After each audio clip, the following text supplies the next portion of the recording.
Jungle.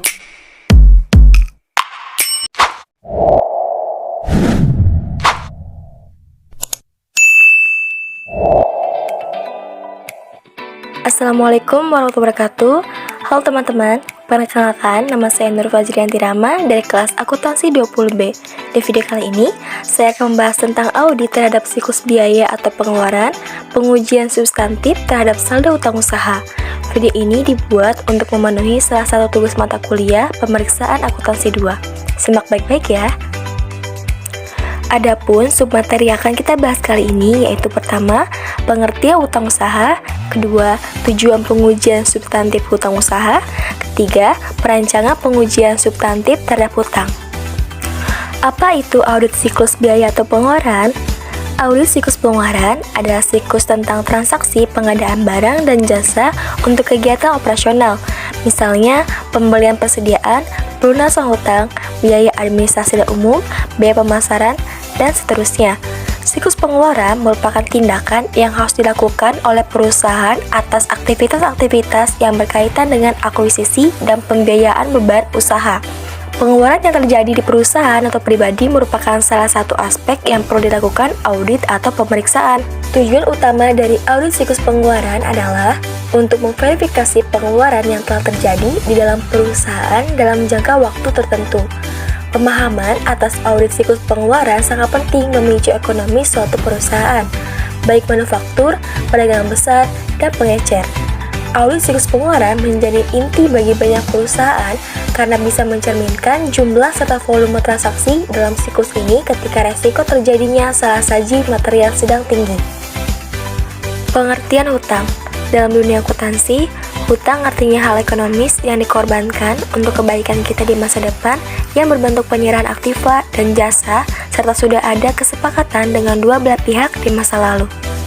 Utang usaha juga termasuk utang lancar yang meliputi semua kewajiban yang akan dilunasi dalam periode jangka pendek dengan cara mengurangi aktiva yang dikelompokkan dalam aktiva lancar atau dengan cara yang lain.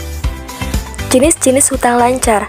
Hutang lancar digolongkan menjadi 6 kelompok. Pertama, utang usaha yang timbul dari transaksi pembelian bahan baku dan bahan penolong. Kedua, uang jaminan masuk dari pelanggan. Ketiga, utang yang timbul dari berlalunya waktu atau accrued payable. Keempat, utang yang timbul kepada pihak ketiga karena perusahaan yang ditunjuk sebagai pemungut pajak atau iuran yang lain. Kelima, akrual yang timbul dari kegiatan usaha perusahaan. Keenam, utang lain yang diperkirakan dilunasi dalam jangka waktu pendek. Prinsip akuntansi berterima umum dalam penyajian utang di neraca. Pertama, setiap jenis utang lancar harus disajikan secara terpisah jika jumlahnya material.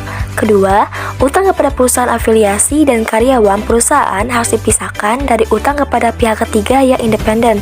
Ketiga, aktiva yang dijamin dalam penarikan utang lancar harus diungkapkan dalam laporan keuangan. Keempat, aktiva tidak boleh digabungkan penyajian dalam jumlah neto. Kelima, utang bersyarat harus dijelaskan dalam neraca. Baiklah teman-teman, sebelum kita lanjut ke pembahasan selanjutnya, terlebih dahulu kita akan membahas apa itu pengujian substantif.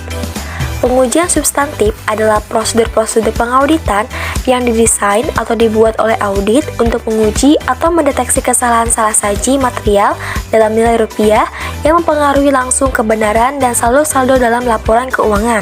Maka, auditor harus menghimpun semua bukti yang cukup untuk memperoleh dasar yang memadai untuk menyatakan pendapat atas dasar laporan keuangan yang diauditnya. Berikutnya, tujuan pengujian substantif hutang usaha. Pertama, memperoleh keyakinan tentang keandalan catatan akuntansi yang bersangkutan dengan utang usaha.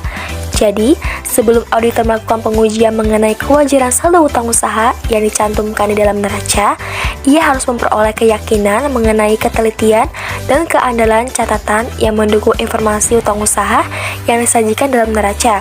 Untuk itu, auditor melakukan rekonsiliasi antara saldo utang usaha yang dicantumkan dalam neraca dengan akun utang usaha dalam buku besar, dan selanjutnya ke register bukti kas keluar dan register cek. Kedua, membuktikan keberadaan utang usaha dan keterjadian transaksi yang berkaitan dengan utang usaha yang dicantumkan di dalam neraca. Pengujian ditunjukkan untuk menemukan kemungkinan adanya unrecorded liabilities. Ketiga, membuktikan kelengkapan transaksi yang dicatat dalam catatan akuntansi dan kelengkapan saldo utang usaha yang disajikan dalam neraca. Tujuan pembuktian asersi penilaian tidak berlaku terhadap saldo utang usaha pada tanggal neraca. Pembuktian asersi kelengkapan utang usaha lebih ditunjukkan untuk mencari adanya unrecorded liabilities pada tanggal tersebut. Untuk membuktikannya, auditor melakukan berbagai pengujian substantif yang sama ketika membuktikan asersi keberadaan dan keterjadian utang usaha yang dicantumkan di neraca. Keempat, membuktikan kewajiban klien yang dicantumkan di dalam neraca. Untuk membuktikan kewajiban klien yang dicantumkan di neraca, auditor melakukan pengujian substantif yaitu pemeriksaan bukti pendukung transaksi yang berkaitan dengan utang usaha, konfirmasi utang usaha, dan rekonsiliasi utang yang tidak dikonfirmasi ke pernyataan piutang yang diterima klien oleh krediturnya. Kelima, membuktikan kewajaran penyajian dan pengungkapan utang usaha di neraca. Pengujian substantif terhadap utang usaha diarahkan untuk mencapai salah satu tujuan untuk membuktikan apakah neracanya sesuai dengan prinsip akuntansi berterima umum. Perancangan pengujian substantif terhadap utang. Ada beberapa perancangan pengujian substantif terhadap utang, yaitu pertama, prosedur awal audit.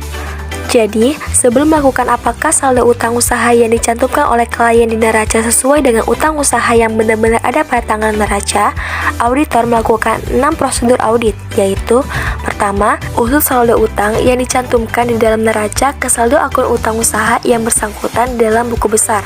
Kedua, hitung kembali saldo akun usaha di dalam buku besar.